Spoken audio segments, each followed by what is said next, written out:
What's going on, guys, and welcome back to another video. So we have 100 days left until the midterm elections on November 8th of 2022. This is an extremely important date, and I want to explain why in just a second. But what we know is this means that Democrats must get busy passing more bills than just that $52 billion bipartisan CHIPS bill.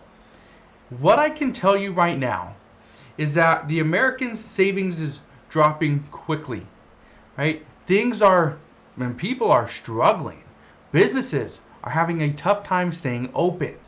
But why do we only have 100 days to decide our fate? Well, here's the reason why. First, according to reports, Democrats don't have a lot of time to actually get something done. We know that they have until, I believe it's August 8th, or August 5th, somewhere around there, to get something done. That gives us, about a week? They have 1 week left to get something done before they go on recess for an entire month and come back the first week of September. Well, then in September, they have to figure out how they're going to extend the government's budget. Okay? So that's what they're going to do in September. Now, they're going to wait until October to try to get something done for the American people. Here's the problem, and this is why this is major news. Right now, according to reports, we are expecting to see between 30 and 40 House of Representative seats go from Democrat to Republican. This would then mean Republicans would hold the majority in the House of Representatives. We also are expecting at least 2 Senate seats to go from Democrat to Republican, which would then mean Republicans would hold the majority in the Senate. So Republicans would hold the majority in the House and the Senate, but President Biden is a Democrat. That's a problem. It's a problem because this is why experts are saying that if we don't get something done now, the expectation of getting anything done over the next 2 years is very small. Now, what we do know is Democrats are trying to navigate through this climate and tax and this inflation reduction bill, which many believe this is going to limit the amount of seats that Democrats lose if they can get this passed. Because again, right now, all 435 seats in the House of Representatives and 35 seats in the Senate are being contested. So, if we see Republicans gain control over the House and the Senate, and again, I'm not trying to say everything going on right now is Democrats' fault, but the reality is when you are the president, doesn't matter if you are a Democrat or a Republican, you are the leader. And if there's something going wrong, it is you who needs to be held accountable. This is the exact same thing that happened under former President Donald Trump. Is some things he was doing were great, other things that he was doing, they weren't working. And so who was to blame? He was to blame. Right?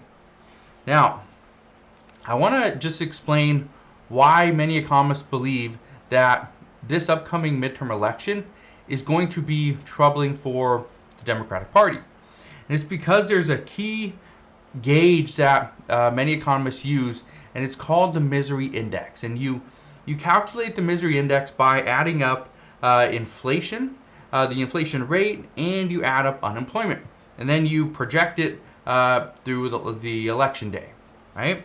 Now, I'm not here to talk about projections or what might happen. I want to give you the facts as to what we are seeing right now. And what is happening right now is in 10 days, we're going to have the new CPI report. This report is going to tell us whether or not the Federal Reserve has been doing their job to bring down inflation. And I bring this up because every single day I get an email, I get multiple comments of people saying that they just can't afford to go and pay for higher priced groceries. They can't afford to go and keep their house cool. They can't afford to pay for the medication that is keeping them alive. And that's troubling. But what we know is that some are expecting inflation to go up even higher than 9.1%. Now, if this happens, this will not be a good sign for the Biden administration. And I say this because Americans are feeling the effects of higher prices right now than we have been for the past couple of years. we are seeing our purchasing power go down. Every single day, our purchasing power drops. Now, even though the Bureau of Labor, they show that Americans have seen wage increases of 5.3% year over year, the problem is, and this just came out last week or earlier this week, was July's personal consumption expenditures, the PCE. This report, it came out and it showed we were at 6.3% was the increase in the cost of goods and services. So we're at 5.3% in our wage increases, 6.3% in the cost of goods and services. There's a 1% difference.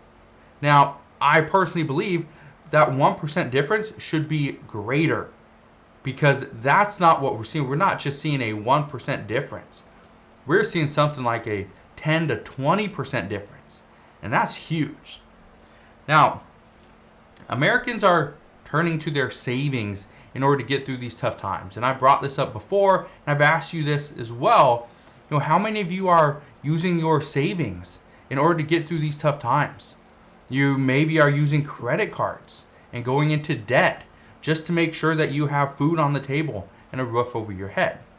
Now, one report recently showed that Americans that were comfortable with their savings, it actually dropped to 42%.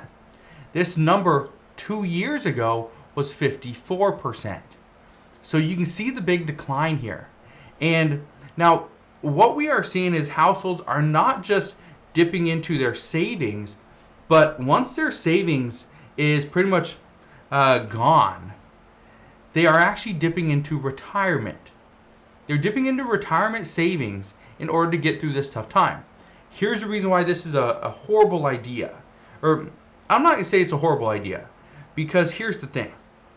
If you have gone through your income, you go through your savings, and now you have to dip into your retirement fund, there's a reason for that. Either your expenses are too high, your income is too low, right? It's one of those two things. Or it's a combination of both. But what you need to keep in mind is right now, in almost every single case, your retirement account or your retirement balance is lower than what it was 8 months ago.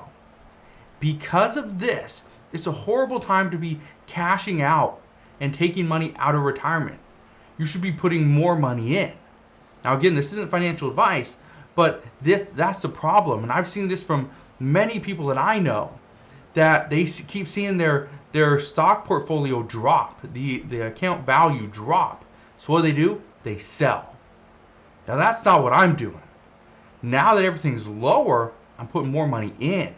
Got to put more money in, because once it starts skyrocketing, which this past week was a good week, and when we see this, sometimes it doesn't last.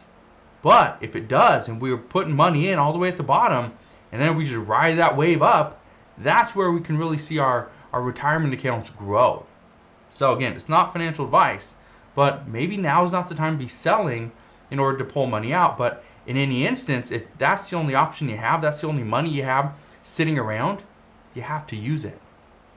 Now, the troubling fact is that prices are likely to go up even higher, which means Americans will need to rely more on savings and retirement for a little bit longer.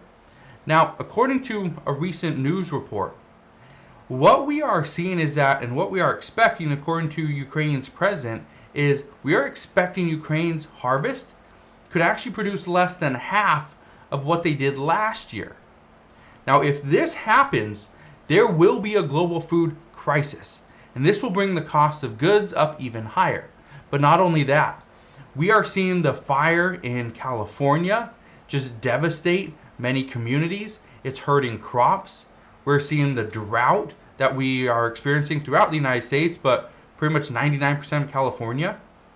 This drought is impacting our food supply, and it's just one state, right?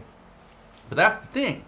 There's other countries that are feeling the effects of this climate change. We're feeling it. And so it's not just we are a little bit warmer. Our utility bills are a little more expensive. It's also we may not have the food we need. So again, a major problem.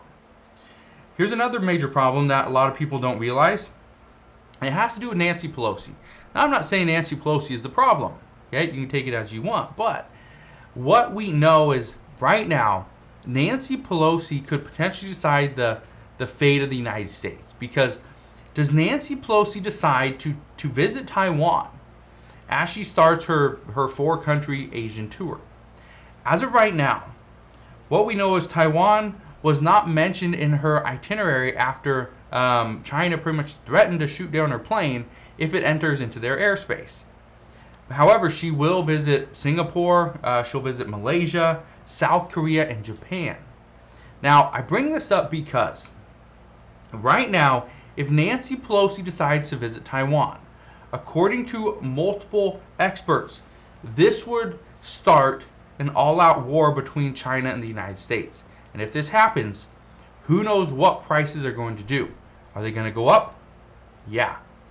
What items are we going to still be able to receive from China?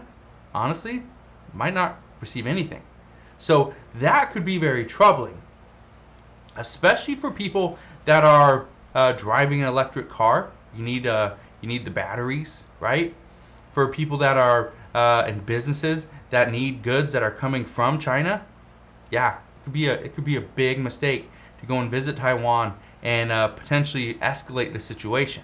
But that's what we know at this time. As always, as I know more, I promise I'll come back on and share all latest news and updates. I just wanted to fill you in on what's going on and why we only have 100 days left to decide our fate. So, again, if you have any questions, ask your questions down in the comment section below. Again, thank you guys for watching. Consider subscribing, and I'll see you guys on the next one.